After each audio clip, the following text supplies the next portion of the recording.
Alrighty, hey, how's it everybody? It is right around 5 p.m., and I'm using that term loosely, right around 5 p.m. West Coast time.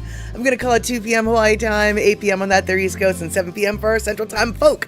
I'm Mad Statter today, and you guys are here to chatter with Statter. Super stoked, we've got way more people in the house than I expected because it's a holiday weekend over here in the United States, and sometimes people are out doing stuff. But you know what? Smart people, they stay home on the holiday weekends because they don't want to deal with the traffic or the traveling. So it looks like we have got ourselves Terry in Scotland. Terry in Scotland, by the way, might not be in the USA. So perhaps he's got something going on because it's not a holiday weekend out there, but he's here. DJ Smook in the house, Pussycat as well. Pacola T, I know where she was last night. Let's see here. Who else we got? We got Darlene in the house. We've got, yep, that looks like that's all that's saying hello so far. At least I don't think that I missed anybody. And Pussycat didn't think I'd be on tonight. Yeah, no, I have no plans for the weekends. Like I said, long weekend, I try to stay home because I don't want to deal with nothing. I'll tell you what, though, I don't know where everybody is, but I did go out and about this afternoon to just run some errands. Y'all, the streets are dead. I mean, they're empty. I don't know if people are out in their backyards and just not doing anything. I don't know if people are out in the country. I don't know. I don't know. But literally, oh my God, the streets are empty. Rick in the house. We're here. We're old, and we go to dinner at 4 p.m. to beat the rush. Yeah, I'll tell you what, dude. My parents used to do that as well, although we were usually there around 5 p.m., to get out by the time the 5:30, 6:30 people started to roll in. And let's see here. Hold on. Wait, is DJ Smook? You're working tomorrow. Time and a half pay for the win. Excellent. Excellente. Yes, that is a very beautiful reason to go to be at home this weekend so you can work tomorrow for time and a half. I'm not having to work tomorrow, but I do actually get a paid day off, so that is quite lovely. I am planning on, well, you know what, I'll tell you what I'm planning on doing this weekend, but let's, get the party started.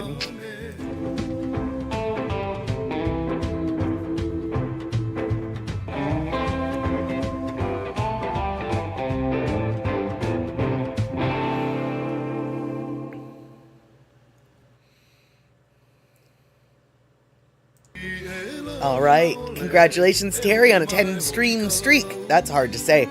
Yeah, so this weekend, what I'm going to do, it's the first iteration, it's the first situation. I have revised the Spam fruitcake recipe, and I am trying the brand new recipe for the Spam fruitcake. I decided the Spam fruitcake was a little bit too sweet, not enough saltiness, so I omitted the candying part of the Spam. Instead, I just fried it really hard. Got good crust on the outside of the little Spam cubes, but I didn't candy them. So I'm thinking this next iteration of the Spam fruitcake will have more Spam flavor, and that's what everybody has been asking for. On the other hand, it might have so much Spam flavor that it'll be gross. All I know is I have begun, now that tax season is over, I have begun my Spam fruitcake experimentations, and Spam fruitcakes are going to be made tonight. Perhaps even tomorrow there'll be more Spam fruitcakes. I'm not quite sure. I have a whole bunch of ingredients. And what's even better is, I don't know if I told you guys about the rules and regulations about this, that, and the other thing when it comes to the Spam cook-offs. But in the rules for the Spam cook-offs, you're only allowed like 14 ingredients other than the Spam. Water doesn't count as an ingredient. I don't think salt counts as an ingredient, but most everything else counts as an ingredient. However, they said if you can purchase, like, if what you buy is one item, but it has multiple ingredients in it, then you can use that. Like, if you bought, like, instead of peas and carrots being two separate ingredients, if you used a bag of peas and carrots, it's just one ingredient. So there's little like workarounds like that. So Pacola T, you're picking up what I'm laying down. So like mixed fruit is okay. Yes, but it has to be bought like in one big bag. And that was my biggest problem, was I was trying to figure out like all of my ingredients, including the nuts and all the different fruits, put me way over the 14 ingredient limit. But what I just found out was nuts.com allows you to custom build your own trail mix. And so what I did is I went to nuts.com and I bought a 5-pound bag of equal parts of all of my mix, all of the fruits in my mix.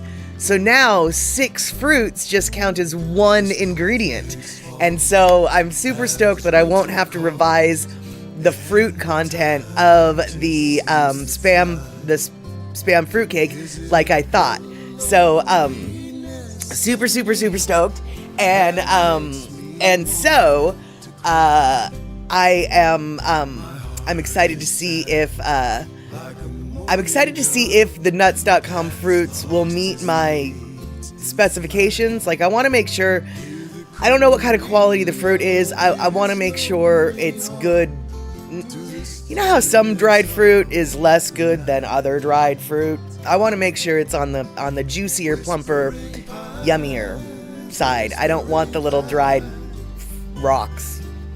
So yeah, there we go. That's my spam fruitcake update. That's what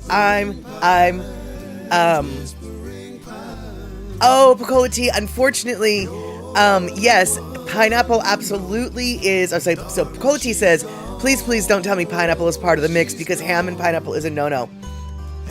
While I normally agree with you, Picola Tea, unfortunately, there is pineapple in it, and here's the reason why, though. Let me explain. Hey, Lady Misty, good to see you. I'm sitting here babbling about my spam fruitcake plans for this year. And, Picola Tea, you have to remember, when I first thought of, let me present my defense. When I first thought of the spam fruitcake, we all know, or we should know by now, it was thought of as a joke. It was thought of as two gross things that people hate put together. People hate fruitcake, people hate spam. Haha, wouldn't it be funny to put them together? Haha. But then I started thinking about it, and I was like, wait, there are weirdos out there who put cloves, cherries, and pineapples on their actual hams. And that's like kind of what would be in a fruitcake, I was thinking. So I used the inspiration of the pineapple, cherries, cloves on the ham to sort of formulate, well, maybe this spam fruitcake actually might work, man. So because pineapple and cherry were part of the original inspiration, they're definitely part of the final product. So I will, here's the deal, quality.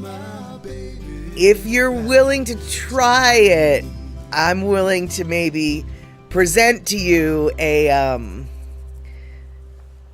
gift of spam fruitcake for your utter disgust and disdain and everything. But people who've tried it said that it's way better than it should be. Right. Exactly. Pussycat's done that with ham. And then exactly, you'll try it with a backup shot of something medicinal. Precisely. Let's get our prescriptions together. If you want something medicinal, you could pair it with what is already in it, which is Captain Morgan spiced rum. Both the fruit is soaked in it, and then it also is glazed in it or brushed with it a couple times, you know? And yeah, Darlene, it says her family liked it. Everybody who I've given it to actually seems to like it. I mean, some people even asked for more. So those people I know are not lying. And so I'm excited to try different variants because as you might remember, I had to create a special one for Michael Anthony Smith because he was unable, he can't do alcohol. And so we used pineapple juice instead. Now, I think that pineapple juice might have been a little bit too sweet.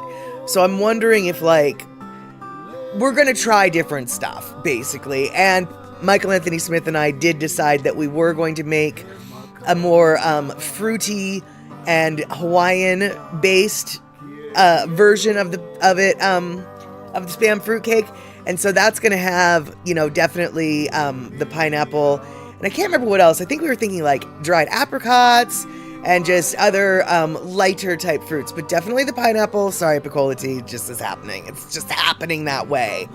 Normally I would be in agreement, but in this case, not so much. I'm a rule breaker, even my own rules. Let's see here. So, Pussycat has a son that's a 14th place winner. But sounds like it was a big old race in Charlotte, and it was a truck race. Because I think that trucks are what help Pussycat's. Let's try these words all over again. I think it's the trucks that Pussycat's son is mostly working on in his race car career. Because Pussycat's son, he is in the big leagues of race car driving. He's not a race car driver, but he's the one who makes the driver go fast. And let's see here. Terry and Skyland, have I considered dried mango? Yes, that was absolutely one of the fruits that Michael Anthony Smith and I were considering. In fact, we were also considering adding some Li Hing Moi to the mix somehow as well. We were definitely going to go island style. I just couldn't remember what our conversation was. Hopefully Facebook Messenger still has it backed up. Because we had a lot of really good ideas. Let's see here. Just a suggestion. Yes. But how about a spicier version? Ooh, okay. Now, okay, you're kind of blowing my mind here, Darlene. So, the spicier version is a brilliant idea, but a veggie version of a fruit cake, I'm a little confused about that. But chopped red peppers are so sweet that could be both veggie and fruity. Yeah, a spicy one. Now that is, I'm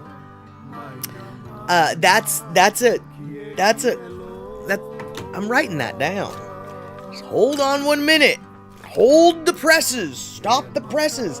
Spicy Spam fruitcake. Yeah, I think people might like that because ultimately, it tasted really good, but when I found a spare one in the back of my fridge, and I had some a couple months after I had created it, and it was good, but it was way sweeter than I had anticipated or remembered. So I'm trying to cut back on the sweetness. So like I said, this new version, I'm not even candying the Spam. I have a feeling I'm going to go back to candying the Spam, but I just wanted to see what it was like without candying the Spam at all, because I think that might give me the saltier, spammier flavor that everyone who's tried is just like, it could use more Spam flavor, which is a very strange request, but there we have it. Hey, Trail Dust, good to see you. And yes, as I was telling everybody, I this weekend am back to starting to fiddle with my Spam fruitcake recipe and trying to hone down the perfect recipe for the Spam cooking competition that I'm hoping to be entering sometime later this summer. So I've got a bunch of ingredients. Some of them on order, some of them already at my house. And so this particular weekend, I'm starting the process. Now, Picolati, holy flirking snit. First off, I don't necessarily know if there is such thing as a Li Hing glaze, but I definitely know that I'm willing to see if I can make one. Secondly, I don't really know if a Li Hing glaze would work I think it's a brilliant idea for the tropical style Spam fruitcake. But what I'm really thinking is, Why doesn't that already exist for anything? I mean, you saw the look on my face when I had the Li Hing sugar-coated guava malasada. You saw what the Li Hing did. Why isn't there a Li Hing glaze? Like, why doesn't that already exist? We need to make that. That needs to be made. I have Li Hing powder I have a lot of Li Hing powder in my cupboard. We need to make that. That needs to be made. Did I mention we need to make that? That needs to be made. Yeah, this way you have a sweet Spam version and then a savory one. That could work too.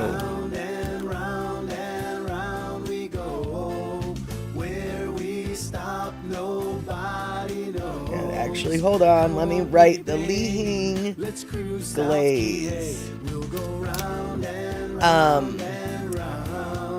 Spam cakes instead of pancakes. Well, I would imagine somebody already does that, don't they? Although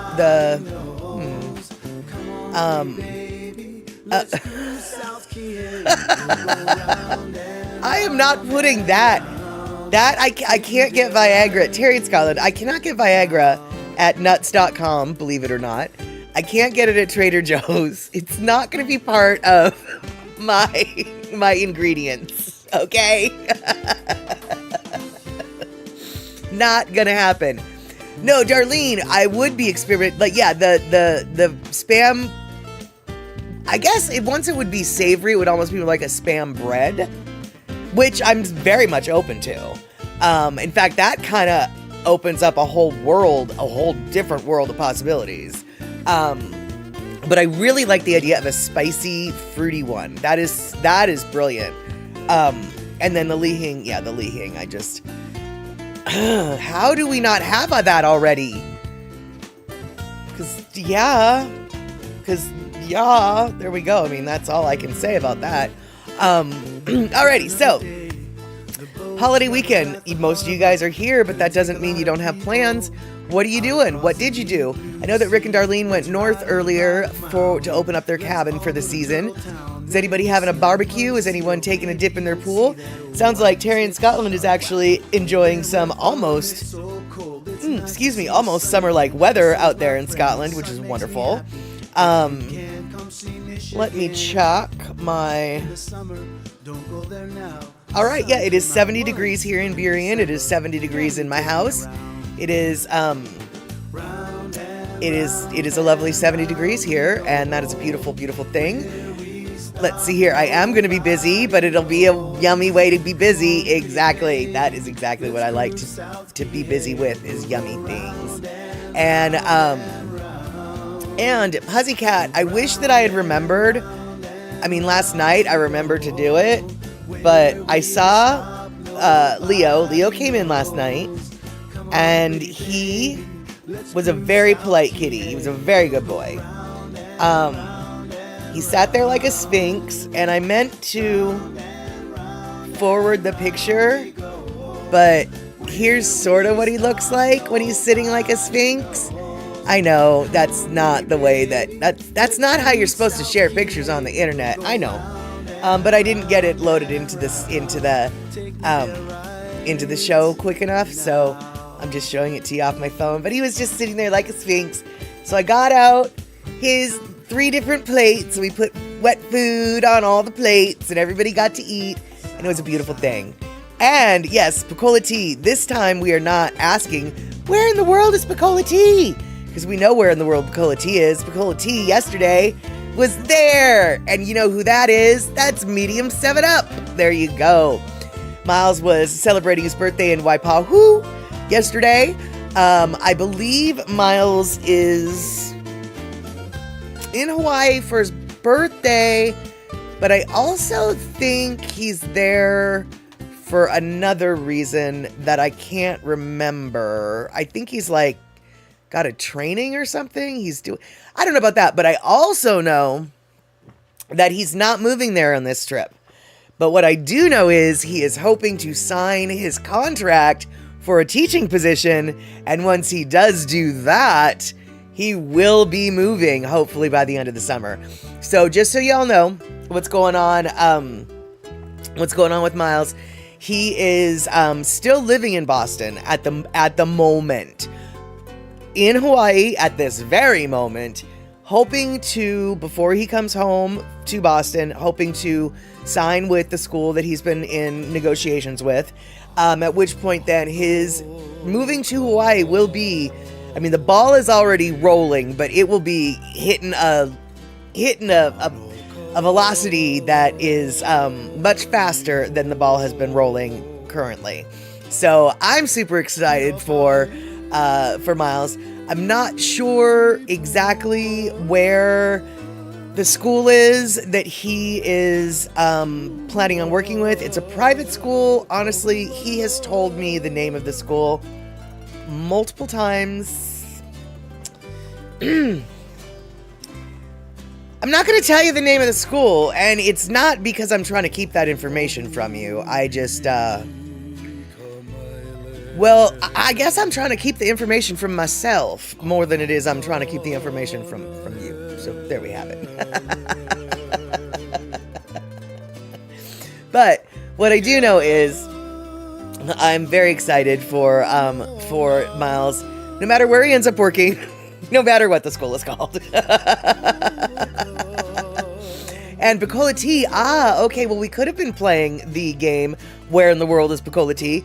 You should have been on your way to Juneau today, but a dental emergency kept us at home for a bit. That sucks, although I'm glad the dental emergency happened before you went than after. Is it you or is it Mr. Picola Tea? I'm going to guess it's Mr. Picola Tea, but I'm still asking. Thank you, Picola Tea. See, I knew he had a reason for being there. He's presenting at a music conference, so it wasn't a training. I knew he wasn't there just on vacation. Like, it was a legitimate trippity trip. And then, of course, it was his birthday. It's a beautiful thing. And then, of course, he's hoping to sign his life away to live on the Aina. So hopefully all of those things are successful and do happen. Mr. P had to see the dentist pronto. Got it. Well, I'm glad he's able to, and I'm glad that it's not you that's hurting. I wish nobody was hurting, frankly, though, because dental stuff, that just sucks. It just hurts thinking about it, actually. Let's see here. Okay, so Picola Tea, I'm going to assume, or I'm going to ask you, were you heading to Juneau for some sort of random trip, or was this another cruise that you were going to go on? AKA a boat ride. And the reason why I'm asking about the boat ride is, let's see here. I drove through the Cascades yesterday, Omak and Colville. We saw the Northern Lights in Montana today. That's awesome. Okay, another cruise, RT from Seattle. There we go. Okay, I had a feeling. Now, Picola Tea, have you ever taken a Viking cruise? Does the Viking Cruise Line, do they have Alaskan cruises, I guess? That's what I'm asking. Not Viking yet. Okay. Because I can't remember who it was that I was talking to. I was at the bar, and obviously, big shot, can't remember. But they were talking about Viking cruises and how much they really enjoyed the Viking cruise. Because unlike other cruise lines, Viking apparently is like 18 and older only. And it's also kind of stuffy, but also night. Not totally stuffy. Like, if you want to go dance or dress all fancy pants for your dinner and eat with the captain and get your jewels and your gown and all your stuff, you totally can do that. But if you're also just like, I just want to wear a t-shirt and shorts and flip-flops and have some taquitos, you can do that too. And so that sounds sort of nice. Viking does ocean cruises, but they focus on river cruises. Viking is adults, bare bones entertainment, more educational. Got it. Okay. Well, I wish I could remember who it was that was telling me all about it, but when they were talking about Viking, I really was impressed. Suddenly I was like, God, maybe going on a cruise doesn't seem so bad.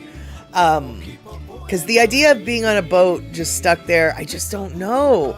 But Pecola T, you seem to really your lifestyle is envious. I have wanted to go on more cruises watching you than I ever have in my life. And let's see here. Rick, you talked to Vikings at the bar? You need to cut back on the mead.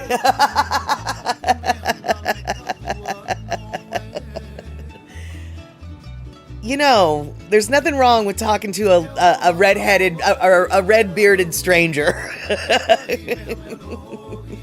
You never know what they might teach ya. You never know.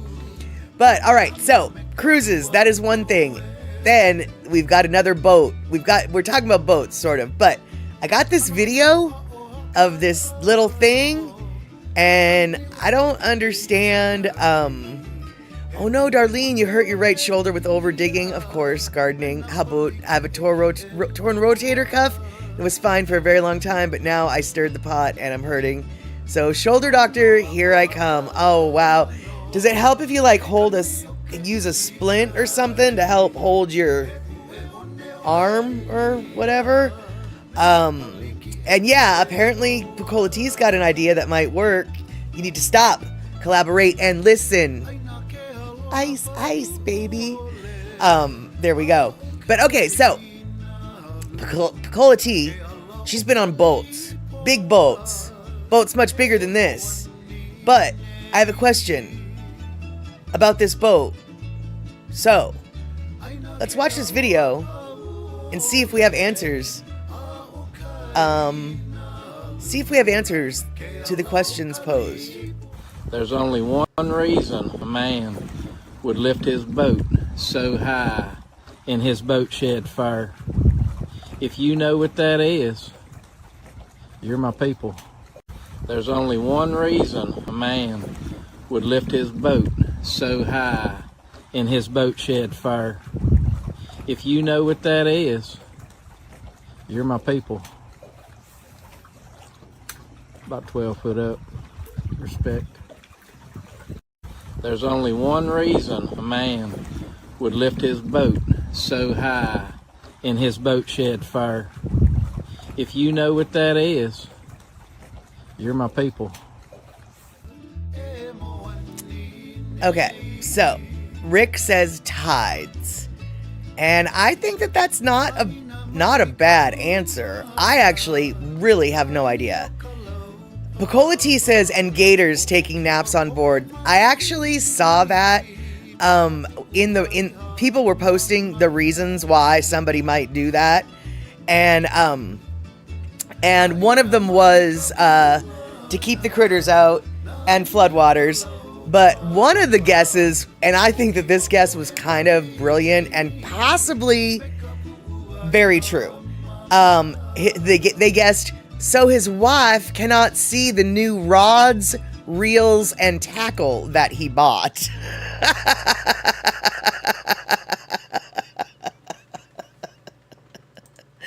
And I feel like that is a very, very legitimate reason.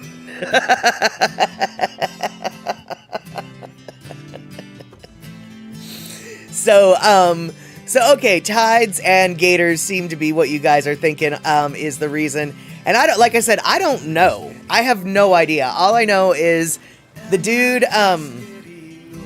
who drove by and took that video was all like, oh, 12 feet up, much respect.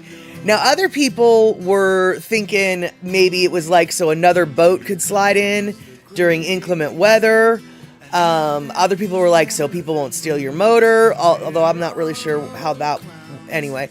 But yeah, so I was just curious what you guys were thinking. And, but I still am, I personally am convinced that it's to keep his wife from seeing his new gear. That's my conviction, okay? And yeah, really big boats go by and the wake messes up the boats. Yeah, I can see why someone would do that, but like the guy was saying why someone would raise it that high. And so I don't really know, like apparently given the tone of the commentary of the videographer, like pulling it up that high is not necessarily the normal thing. Yeah, that's what everybody was saying, is keeping critters, any kind of critter. So storks from nesting, there you go. And the answer I found is saying raising the boat eliminates the need for a boat cover, which honestly, duh. Now, I mean, yeah, because it's so far up that even sideways rain isn't gonna come in because it's so far up. So yeah, that's probably one of the main reasons. So let's see here. Rising a boat 12 feet is usually done to protect it from extreme storm surges, accommodate severe tidal changes in coastal properties, or utilize high and dry indoor stack storage. Boaters in areas with hurricane exposure or fluctuating water levels often construct elevated boathouses or specialized tall boat. I'm going to assume there's more there, but it didn't get posted yet, so I won't be reading it yet. All right, so sounds like tides might actually be the real reason.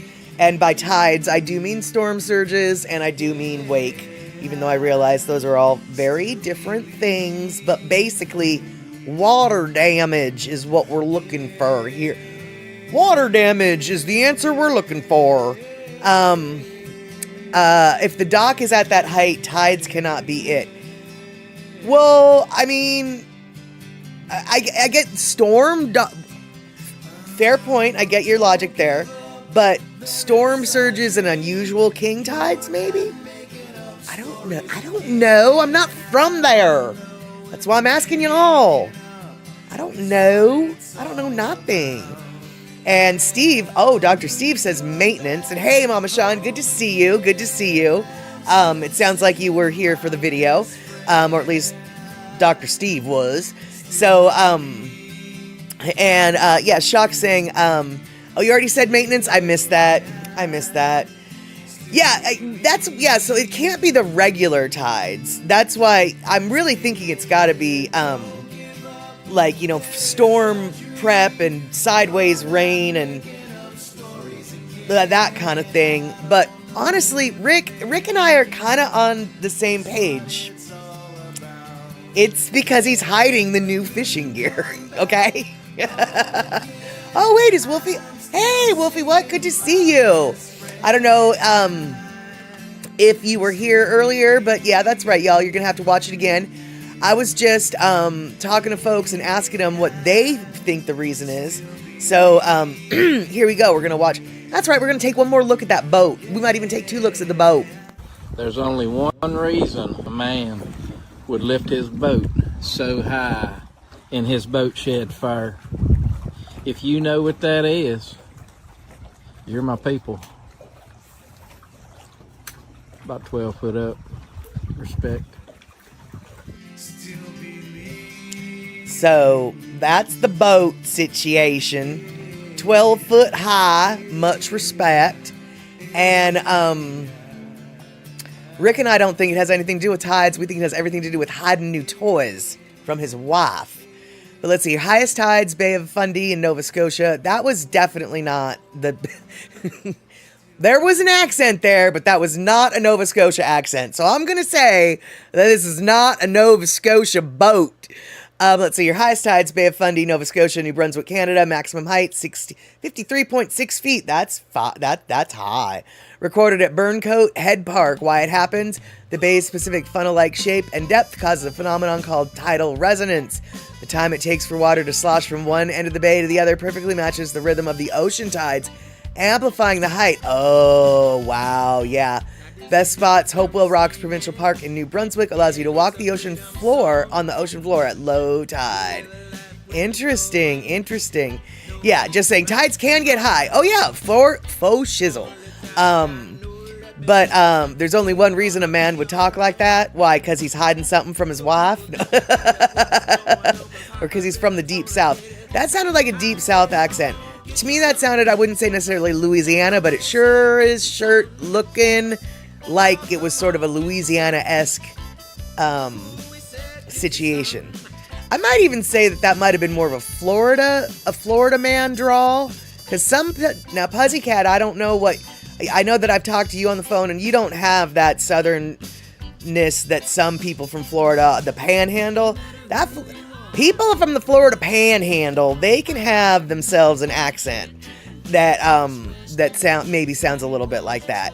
But yeah, I was just curious what you guys thought. And so tides, maintenance, yeah, all the usual.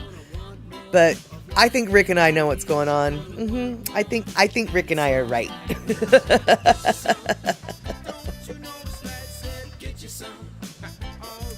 All right, so we are 2 minutes till our Lono listening break, but you know what? We can do a Lono listening break. You're from New York, New Jersey, yes. And Puzzycat, honestly, though you do not sound like you still live there, you absolutely sound like an East Coaster. When I spoke to you on the phone, you were definitely hitting my East Coast, not Southern drawl accent meter. And let's see here. Dr. Steve was watching and I was listening, but had to finish some online shopping. Ooh, online shopping. Yes, there you go. Macy's has bras on good sale. Ladies and Lance. Ooh, and Landon's clearance is 70% off. Nice. Yeah, no wonder you had to get that shopping in. And let's see here. Picola Tea, when I lived and worked in Louisiana, my greatest fear was driving at night over bridges. Those swamps were scary. Yeah, Picola Tea, I've never been to Louisiana because just the idea actually kind of frightens me. But I did have a friend in high school who grew up in the early part of his years in Louisiana. And like when he was a toddler to maybe 7, and he said basically the only thing that he remembers about Louisiana is all of the roads are over water.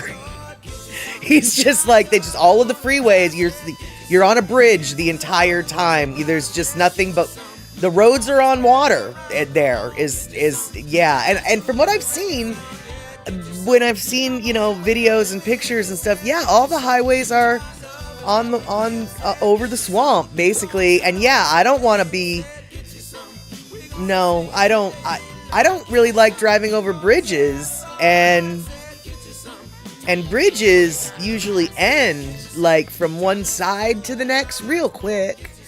But when you're just on a bridge, just the whole way through all the road, the whole road is a bridge. I don't know about that. All right, so here we go. Andre coming in with situations and facts and stuffuses. Hurricane and storm surge protection. The South is highly susceptible to hurricanes and sudden storm surges. Lifting a boat on a heavy-duty mechanical cradle keeps it high and dry, ensuring it won't smash against the dock, break loose, or sink as water levels rise. Preventing saltwater corrosion. Warm, salty southern waters can wreak havoc on delicate mechanical parts like shafts, props, and lower units. Raising the boat keeps metal parts out of the corrosive saltwater, stopping marine growth. Organisms. And there's going to be more about that, but let's see here. Your wife, 100% rebel, born in Miami, right? There you go. And Andre, I totally agree. Owning a boat seems like a lot of work any way you do it. Serious as a heart attack, Andre. I had a one-person saltwater kayak, and that alone, I mean, I could take it on and off my Subaru by myself. I could carry it on my shoulder to the beach, to the back, blah, blah. It was still a flippin' flirpin' pain in the arse.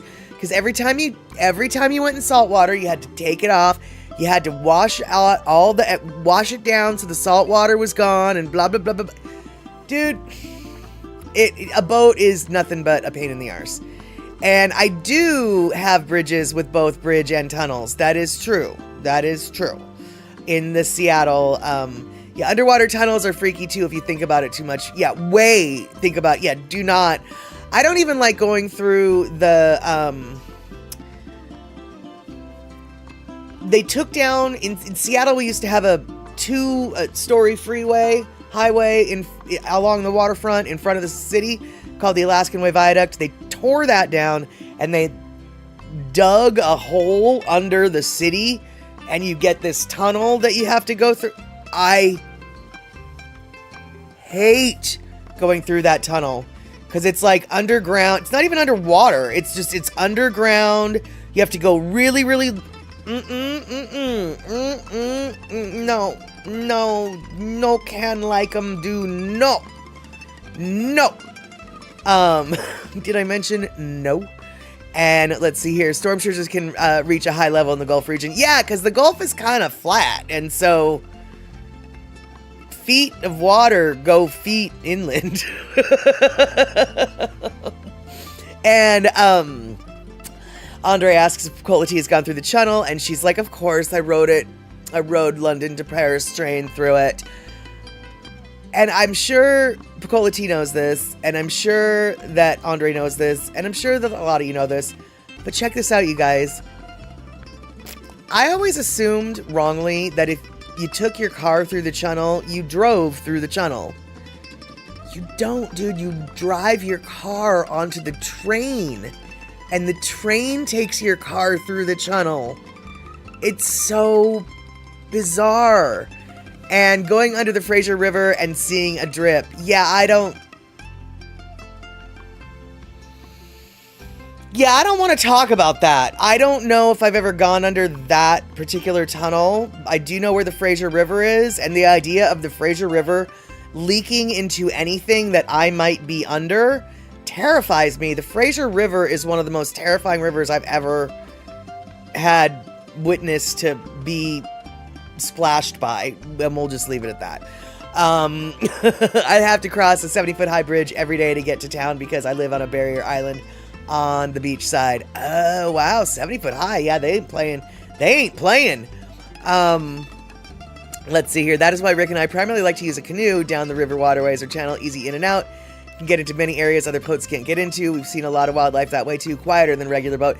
Yeah, that is the nice thing about the my kayak too.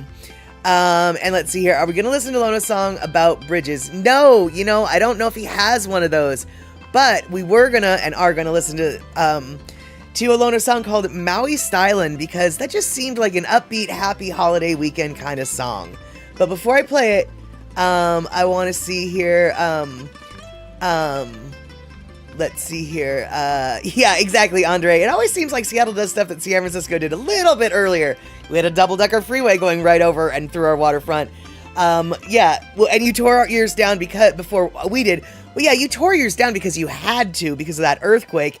And frankly, we tore ours down because of that earthquake too, because we saw what it could do to a double-decker freeway, and the city was like, I think we need to rethink our plans here. And so, Andre, thank you so much for the gift subs. And let's see here. Oh, what? Oh, I think you've told us about this, Picola T. There's a mountain tunnel we went through in Iceland. It's one way and reverse direction throughout the day. It was creepy. That would be very creepy. Yes, indeedly do. All right. Okay, that kind of really felt in Oakland, not San Francisco. But isn't that why you guys tore it down, though? All right, let's listen to some Lono and do some Maui styling. Maui styling.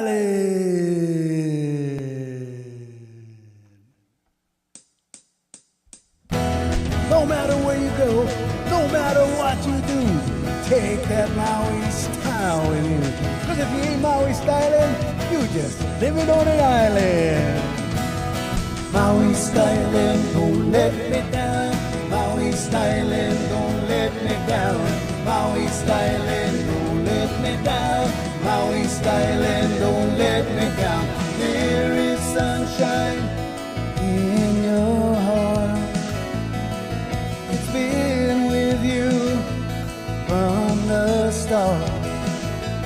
Lift your head up to the heavens. You will feel brand new again. Don't stop me now. Maui styling, don't let me down. Maui styling, don't let me down. Maui styling, don't let me down. Maui styling, don't let me down. Reach out your hand and help each other. Your mother, your father, your sister and brother. There is love in this family. Pick yourself up and get on your feet. Don't stop me now, Maui styling, don't let me down. down. Maui's Island, don't let me down. Maui's Island, don't let me down. Ho'okela style, Nakaibalu style, Hawaiian style, Kie style, Mama Maula style, Lahaina style, Laiula style, Napili style.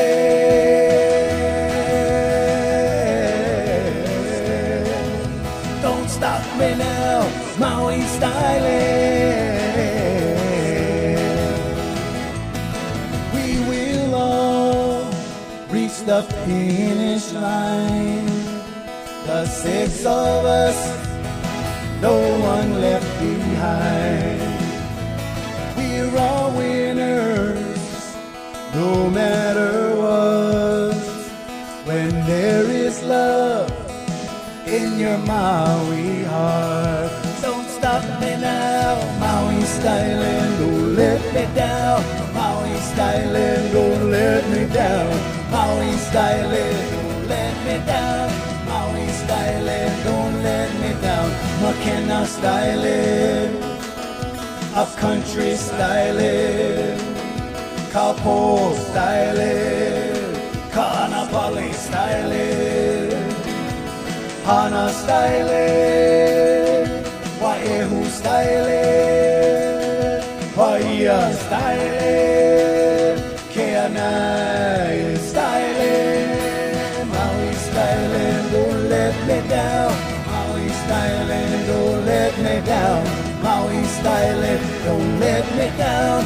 Maui style, don't let me down. Maui is style. Don't stop me now. Maui style.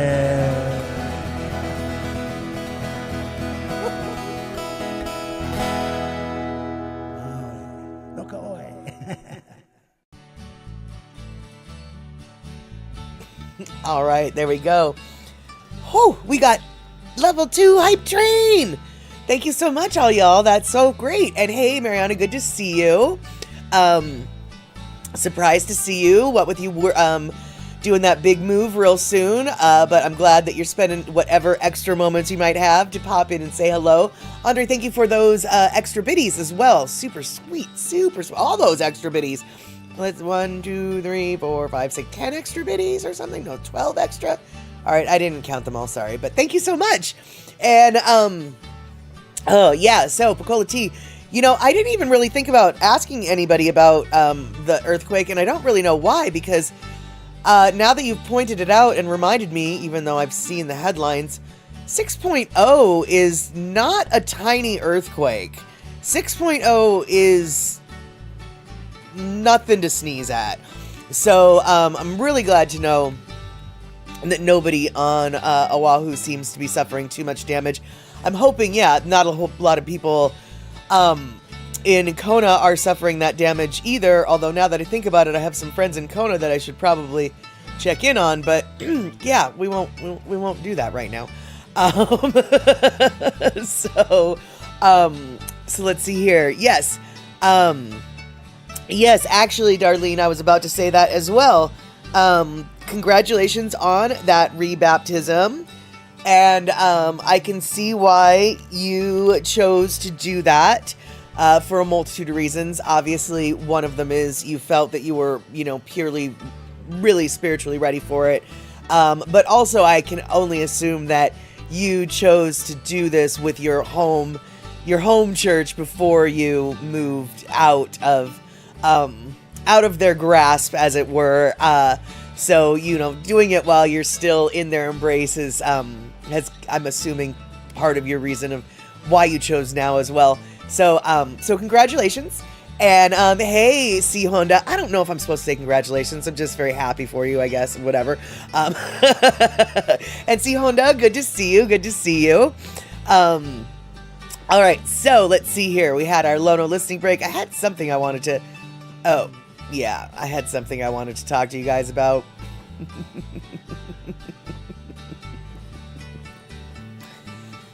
So this Friday, a couple days ago, I was at work and I was trying to price out our tax software for next year.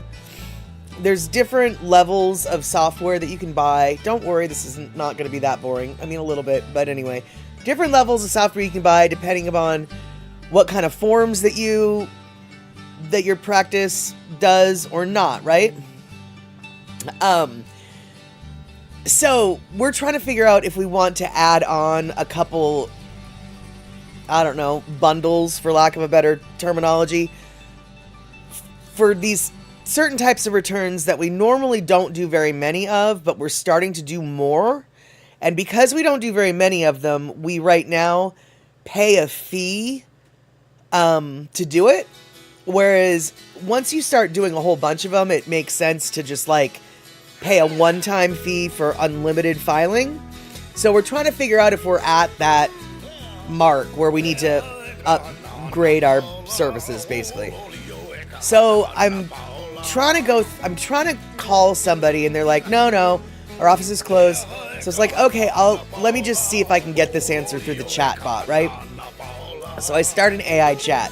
First mistake. And after a lot of not success, I finally say to the chatbot, I say, this is a sales question. Just let me talk to a salesperson. Okay? This is my request. This is my request. This is a salesperson. This is a sales question. Let me talk to salesperson. All right, so now you might not be able to read this as well, so here, let's do this. This is what it says. This is a sales question. Let me talk to a salesperson. I type angrily. The sales assistant. Here are a few things I found for you. Do you see the first thing they found for me? Just gonna leave it up here for a second. Do you see the first thing that they found for me? Here are a few things I found for you. Where do you bury the bodies? Sale of a sole proprietorship. 2023 conversion. Business sale, income, and expense filing.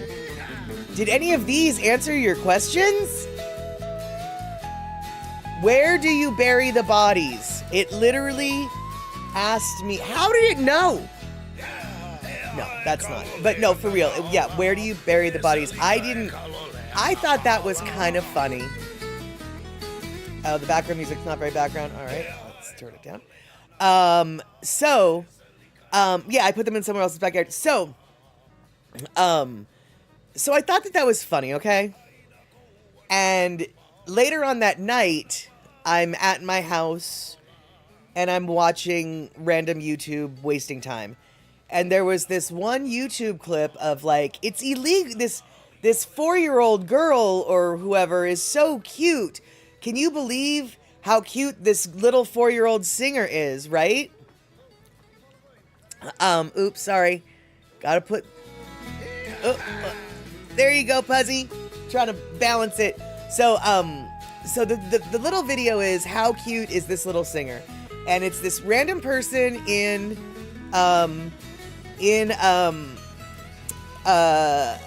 the street playing a piano, and this little kid comes up and is like, I want you to play this song and I'm gonna sing it.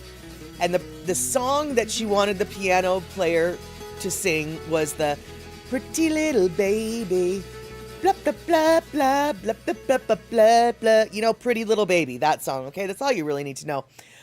So the piano player started to play Pretty Little Baby, and the AI generated closed captioning kicked in when the kid started to sing.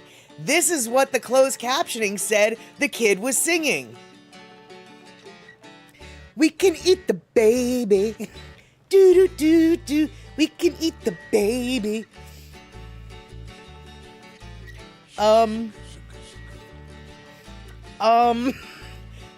don't think that that's what the kid was saying.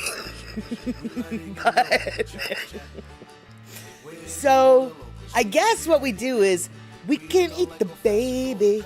And then we can go to our tax software to find out where to bury the body. Right?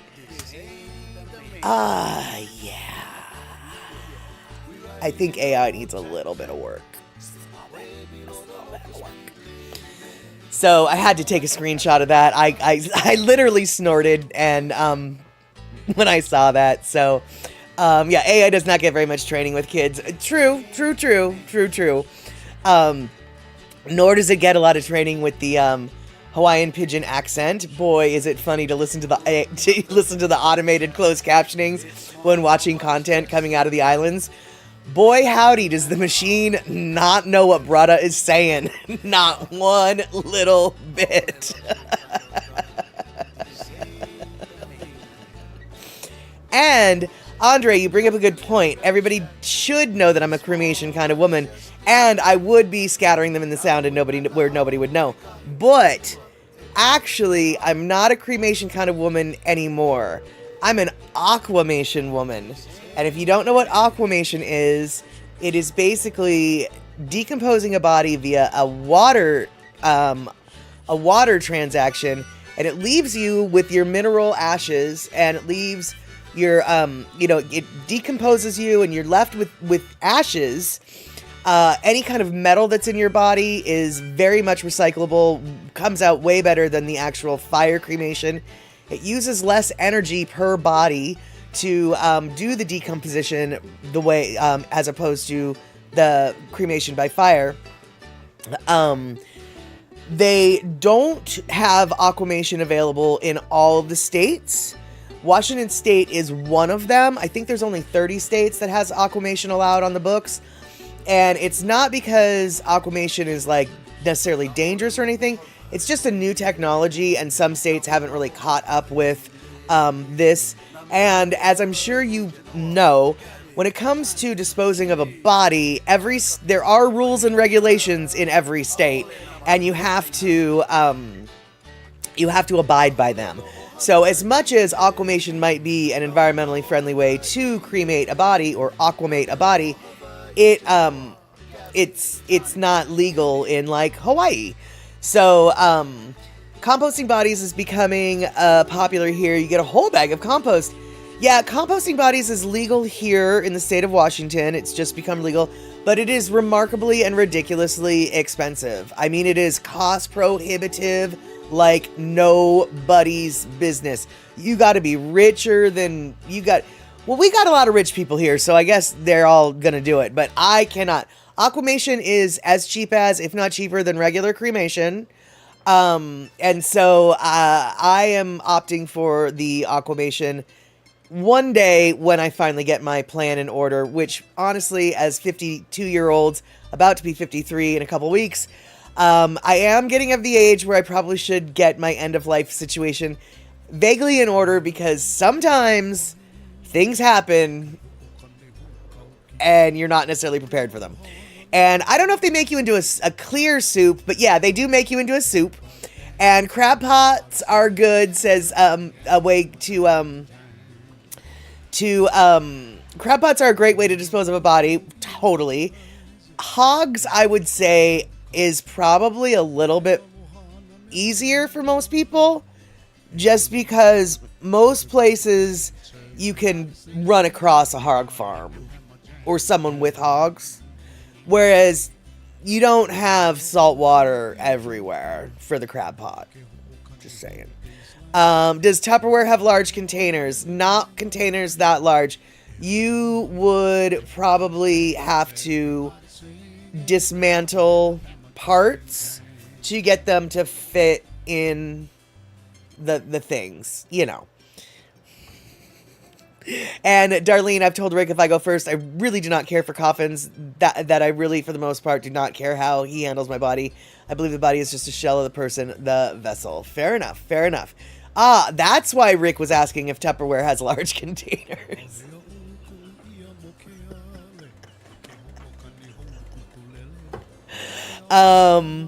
Let's see here. Aluminum refinery is also good, but you have to use top fermentation, so to speak. I don't know if, but would they let you into the aluminum refinery just with a random body?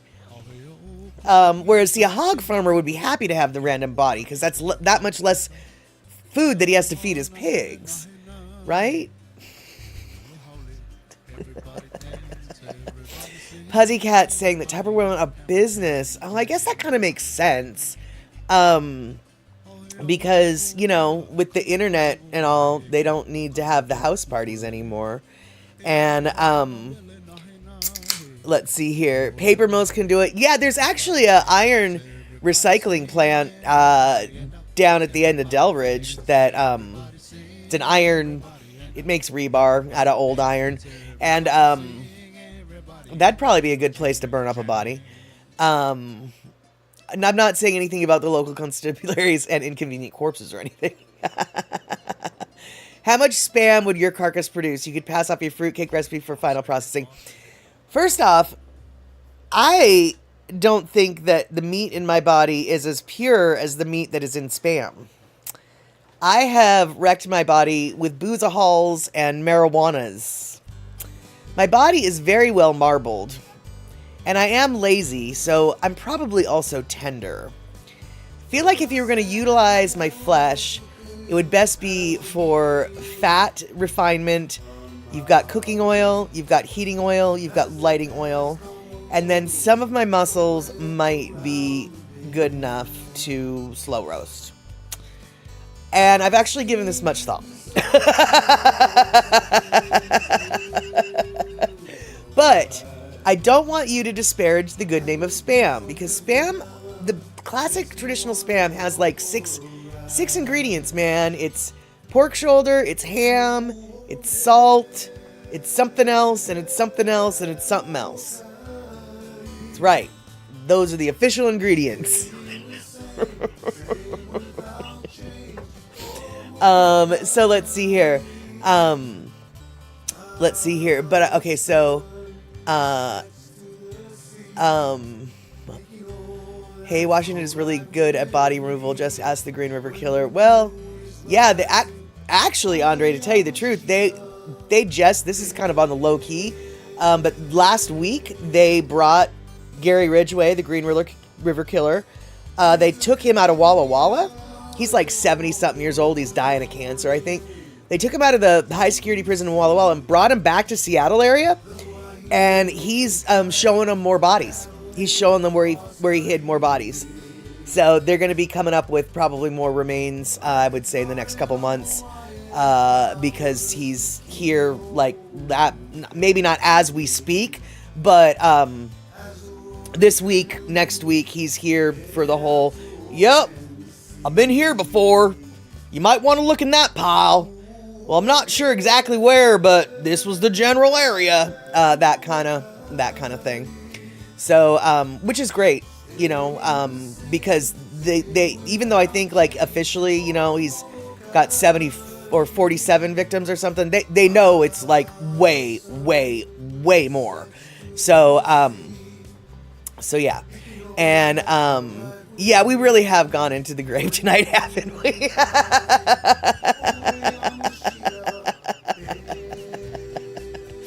And let's see here, Shock. I'd use you for heating oil, but not cooking oil. Fair enough. I can appreciate the logic. Heating oil and lighting oil, lamp oil, by all means. Yeah, do it. All I can say is if I ever need to, like, render me down. I've got plenty oil. Just render me out. You'll have heating and light for months. And yeah, Picola tea, I've also read that we're not very tasty. We're stringy and sinewy, and we're salty. We're salty. And yep, that's why I mentioned it to Molly. He's there to find more bodies. Yeah, a little bit of gallows humor tonight, I guess. Yeah. Oops. Well, you know, we're all grown-ups here, right? Right? Please say we're all grown-ups here.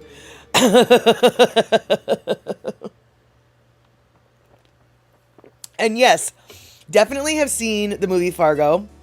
And if there's anything I learned from the movie Fargo is you need to clean out your wood chipper very well. You need to dismantle your wood chipper. You need to clean it.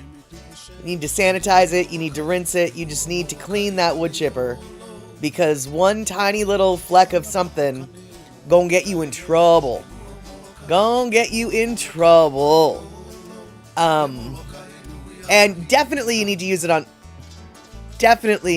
it on frozen, not fresh. Pussycat, no talking about food tonight. Well, challenge accepted. Here we go. How about this? Did you know that there's honey that gets you high and makes you hallucinate? Did you know that you can eat honey from the Himalayas? It's called mad honey. Mad honey. And if you eat it, you can get high and hallucinate and have all the fun things. And where this honey comes from is, you might be surprised actually where this honey comes from. In fact, yeah, we talked about spam. We did talk about food. See, but we're talking about honey now. So yes, exactly, Pussycat. You can get a buzz from the honey. No. If you'll notice on this graphic, it says that it's a product of Nepal. Okay, so right there, it's up in the mountains. But you are close. You are close, Rick, because Washington State, in theory, could produce it, because the chemical in this honey comes from a flower that is Washington State's flower. Are y'all familiar with the rhododendron? Sap from the rhododendron contains a chemical, and it starts with a G. I can't remember what it's called, but it is it has psychoactive properties. It lowers your blood pressure. It lowers your blood pressure. In Turkey, they use it as they use it as a blood pressure medicine. Actually, it's considered medicinal, but you also people have been known to use it to get high. Now, in Washington State, we don't create the mad honey. Yes, there we go. Grayanotoxin or something. Grayanotoxin. Yeah. Now, notice it says toxin. Yeah, it is. It's a toxin. It's not something that you really want to eat too much of. In fact, they do, people do go to the hospital by eating more than they should. And note, mud honey contains grayanotoxins, and can be highly potent. Always read and follow dosage instructions carefully, often no more than 1 teaspoon per day, and avoid giving it to children. Exactly. And let me make it clear, they don't spread this honey on toast. They actually boil it in water, in milk, and they drink it. And basically, though, the reason why I've got this picture, if you'll notice, there's a crow.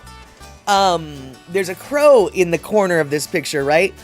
This picture was taken because someone on my Facebook feed was working from their office, and this crow kept going to the rhododendron, picking out something from the bottom of each flower, and he would knock the thing out of the whatever and eat it.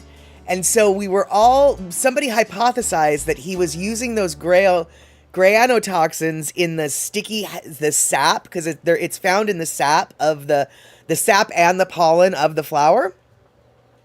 And he was wondering if the bird was getting high off of those compounds in the rhododendron flower. Who knows what the crow was actually doing, but he spent all afternoon going and, picking out little parts of the flower, knocking something onto the street, eating it, going back to the flower, knocking something. Somebody was saying, well, maybe it was bugs that he was getting. True, maybe it was. We don't know. But we all got a laugh thinking that the crow was getting high. Anyway, my point about this mad honey is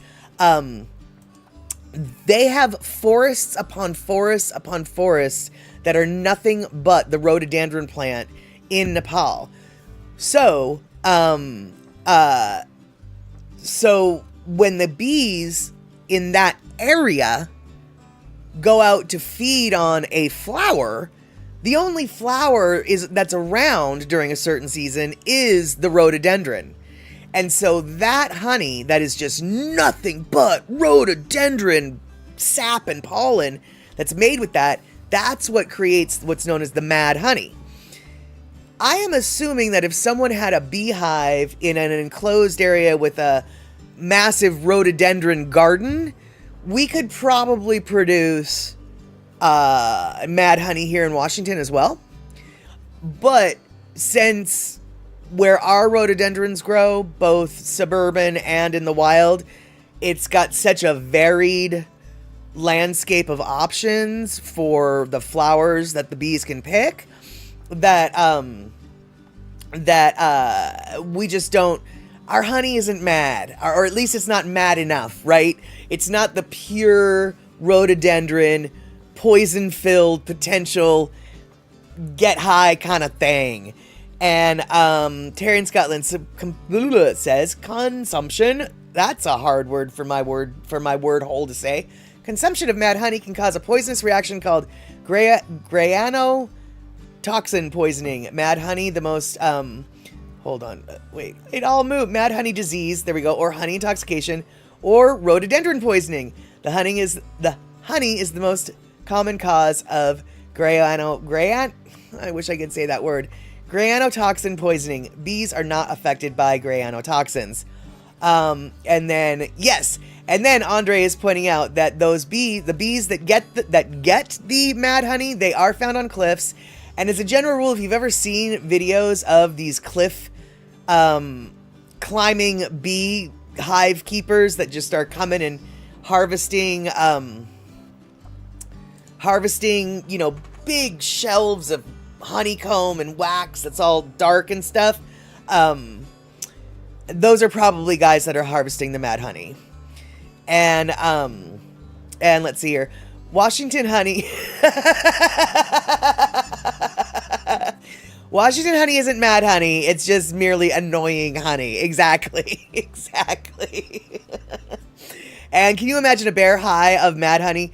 Well, I mean, it might put him to sleep. His blood pressure might drop and his heart rate might slow. But gosh, he'd have to eat a whole lot now that I think about it, because bears are a little bit bigger than humans. Here we go. But mad honey, as you can see, it's not illegal. Like, you can go buy this stuff, right? Here. You can buy this. This is legit, like, this is for sale, right? And it is considered medicinal. Turkey has a huge medicinal use of this honey. Turkey and Nepal seem to be the two places that are most commonly that this honey is sourced from. Excuse me. And Terry in Scotland coming in with the hard truth. I didn't even mean to make that pun. Coming in with the hard truth. Mad honey is also thought to help with erectile dysfunction and increase sexual performance. Most cases of mad honey poisoning are, shock, experienced by middle-aged men. So, perhaps it would be better if I slipped a modicum of Viagra in my Spam fruitcake, now that you mention it, Terry. And,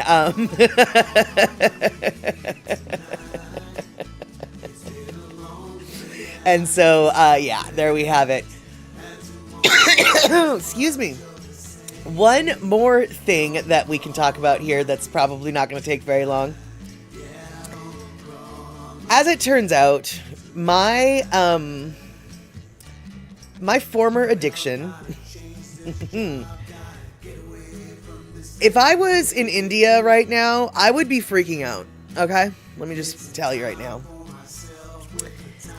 I'm no longer addicted to this substance, but I can tell you I will never drink one again because I am afraid of falling back into that. And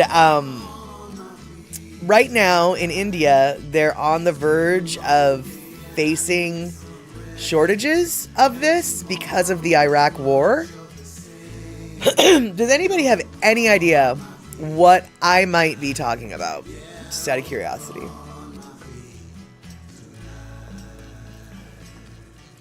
they're having parties where you pay to come in and they serve you this. And then like they have contests. They're having contests. There's such a limited supply of this.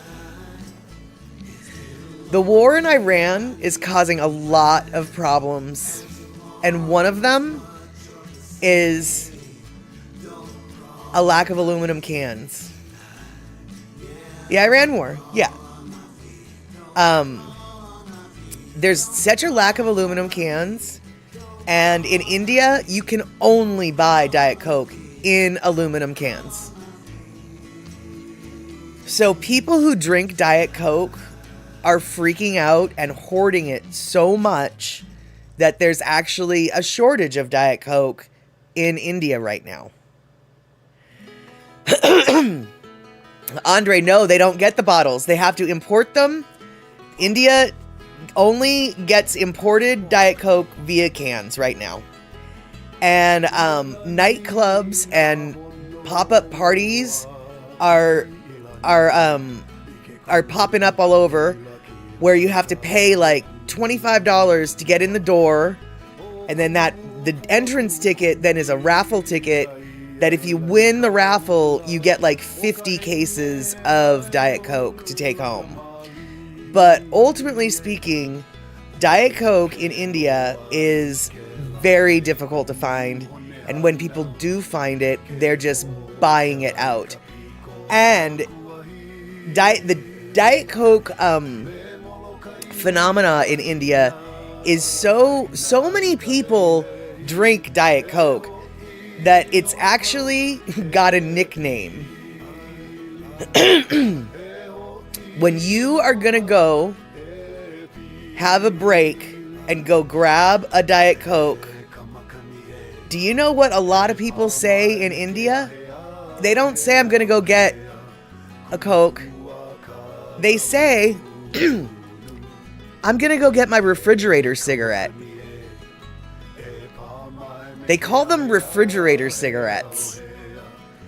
And I'll tell you what, as a former Diet Coke addict, and I use the term addict 100% without irony, that is exactly what it is. I can't tell you how many times I have gone to the fridge after a hard day, grabbed a cold Diet Coke, chugged 75% of it in one, opening gulp, felt the back of my head just explode in pleasure molecules, and all I could think of as I took the can away was,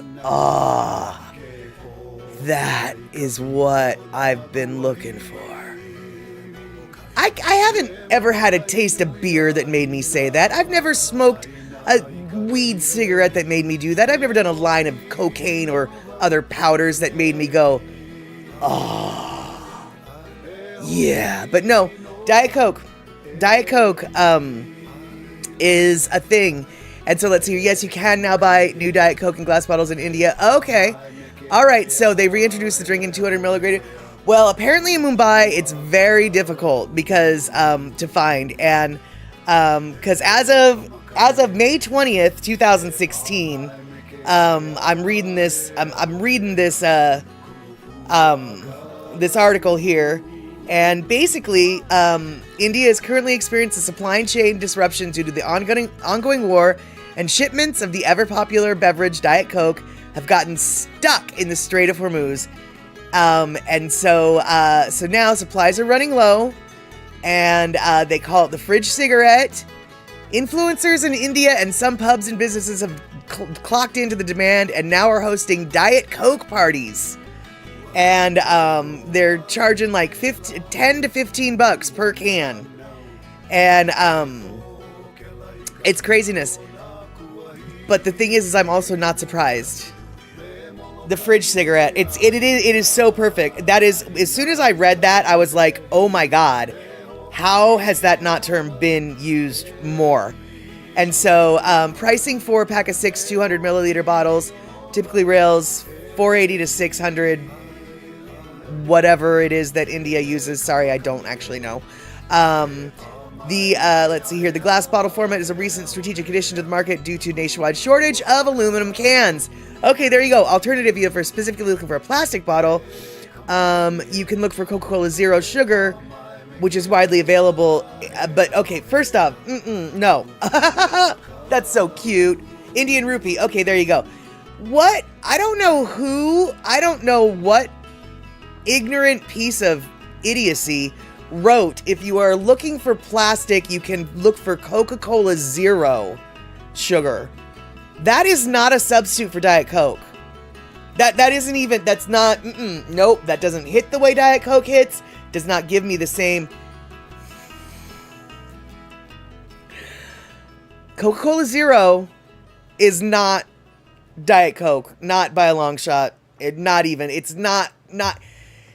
Coca-Cola Zero is no more a Diet Coke replacement than Diet Coke is a replacement for Coke. That's how different they taste. Silly manufacturing people. If you think that Diet Coke addicts are going to be placated with Coca-Cola Zero, you don't know a Diet Coke addict at all. I will, when I was at my height, like, okay, here's the deal, dude.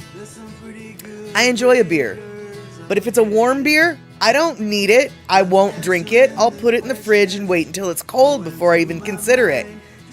If I need a Diet Coke when I was a Diet Coke addict, a warm Diet Coke wouldn't slow me down. Oh, sure, it hits best. That's right, it hits best when it's straight out of the fridge, out of the can. But I'll take a warm can. I'm not proud. I'm a Diet Coke addict, and if the only thing that I need is, no, dude, I will abso-flippin'-lutely take a Diet Coke warm. And see, Shock's telling you, Zero has a nasty aftertaste for hours. It is just not the same thing. And, let's see here. Yes, Pocola Tea, thank you. I've argued till I'm blue in the face. Diet Coke does not equal Coke Zero. Not at all.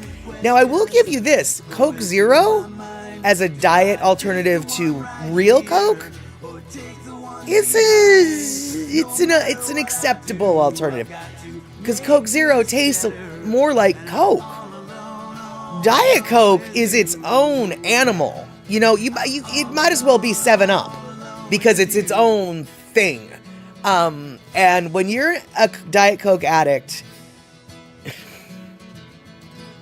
well, you're just a Diet Coke addict. And that's okay. No judgment. I've been there. But for real, I'm afraid of actually ever trying Diet Coke again because I don't need to go through that.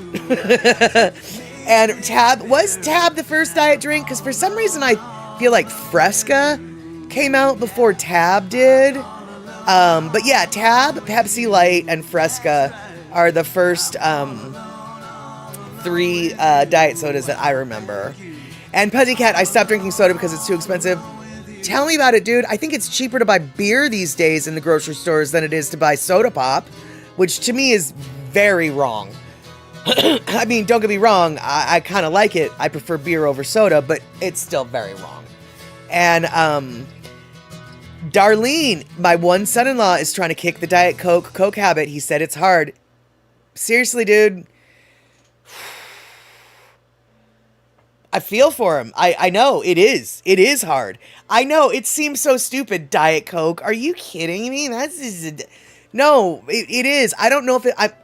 I'm going to blame it on the aspartame, but I don't think it's just the aspartame because Diet Dr. Pepper with aspartame does not have the same claw grip that Diet Coke has. There's something about the magical, mystical formulation of that Diet Coke aspartame stuff that just, yeah, puts its claws right in ya. And let's see here. Andre coming in. The first diet soda was NoCal. Launched in 52 by Kirsch Beverages in Brooklyn. It was sweetened with cyclamate and originally created for hospital patients with diabetes and heart conditions, though it quickly became popular with the general public looking to lose weight. And Puzzycat, you drink juice. You had mango juice today. It was yummy. Yeah, that does sound yummy. And let's see here. Cyclamate, isn't that... Is that another name for saccharin? Or is saccharin something different? And Andre, hey, Coke was created to help opium addicts change their addiction. In fact, it was invented by an addict. Let me tell you right now, they knew what they was doing. And yes, Mama Shum, aspartame can affect your heart. I can vouch for that. Exactly. Cyclamates are banned in the U.S. now. Okay, all right. All right, well, there we go, you guys. Now we've talked about multiple different foods and we talked about deaths and we talked about boatsies, and we talked about gators. We just went all over the place today. All right, so now it's time to bring it all back in. So I want to thank everybody for hanging out here, everybody for putting up with the strange turn of conversation as the conversation turned. I want to thank everybody for for being here, for throwing down biddies, for throwing down guest subs, for throwing down other biddies, and everything. So let's see here. More talk about Diet Soda Pops. Diet Right 58, created by Royal Crown, was initially sold as a dietary aid in the medicinal section of grocery store before becoming a massive mainstream hit. Tab in 1963, the first diet soda released by Coca-Cola. Let's see here. Diet Coke, Patio Diet Cola in 64 was Pepsi's response to Tab, which was quickly rebranded as Diet Pepsi. But that's interesting because I remember Pepsi Light before Diet Pepsi hit the market. Does anyone else remember Pepsi Light? It came in a blue can, and it came with it had lemon in it as well. It was cola, but it had a lemon flavor. And I always thought that Pepsi Light came out before Diet Pepsi. But I guess because we have to wind things up because we're already 5 minutes over the time limit, we'll have to discuss that later on. All right, you guys, enjoy the rest of your holiday weekend. I hope to see you Wednesday, 5 p.m. West Coast time. And if we don't, then maybe we'll see you on Saturday for some movie. I don't know what movie, but it'll be some movie. All right, let's see here. Pepsi Light is a low-calorie cola with a distinct twist of lemon that was first introduced by PepsiCo in 75. Though the original saccharin-sweetened formula was largely phased out in the U.S. in the 90s, the name lives on in some international markets or is often remembered as the precursor to modern sugar-free options. That is where my brain is. And let's see here. Okay, wait, hold on. Terry continues. The original U.S. Pepsi Light was introduced in 75 as a low-calorie cola with lemon flavoring, sweetened with saccharin to avoid the bitter aftertaste associated with early Diet Pepsi.